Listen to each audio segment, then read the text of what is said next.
उस्ताद सही दे हुक्म के मुताबिक चंद शेर सोसाइटी का जल्द से तरतीब के मुताबिक जिवें जनाब दा हुक्म थे आज किते सही बह सुचैना तनीर वेंदन वाह बह सुचैना तनीर वेंदन निखड़े वीरां तो वीर वेंदन। बहुत अच्छे बहुत अच्छे वाह भाई वाह क्या बात है। बह सुचैना तनीर वेंदन निखड़े वीरां तो वीर वेंदन ते बुरे लोकां दा इत्तेहाद है बुरे लोकां दा इत्तेहाद है थींदे खंड ते ओखीर वेंदन। वाह भाई वाह वाह भाई वाह वाह वाह वाह भाई वाह वाह भाई वाह मेहरबानी ते आज किते सही नफसी नफसी दा दौर आ गए वाह नफसी नफसी दा दौर आ गए भुल्ले मुर्शिद ते पीर वेंदन। वाह वाह भाई वाह नफसी नफसी दा दौर आ गए भुल्ले मुर्शिद ते पीर वेंदन ते अर्ज किते सही मोल महांग दी गाल थी गई वाह मोल महांग दी गाल थी गई बंदे थींदे ज़हीर वेंदन।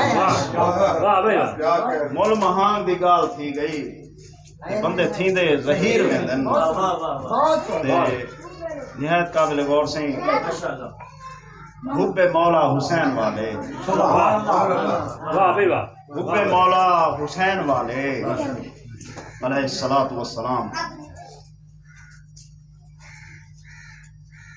बनदे बदरे मुनीर वेंदन।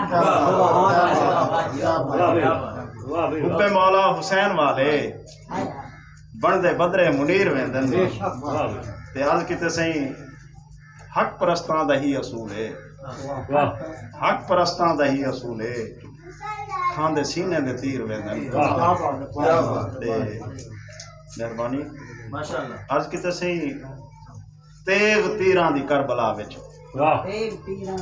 तेग तीरां दी करबला विच असगर अकबर जे पीर वेंदन।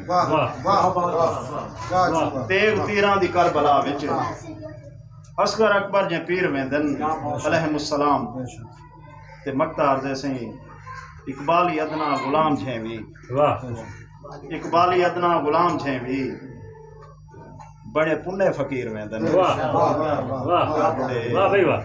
इकबाली अदना गुलाम छे भी बड़े पुण्य फकीर वेंदन बह सुचैना तनीर वेंदन निखड़े वीरां तो वीर वेंदन।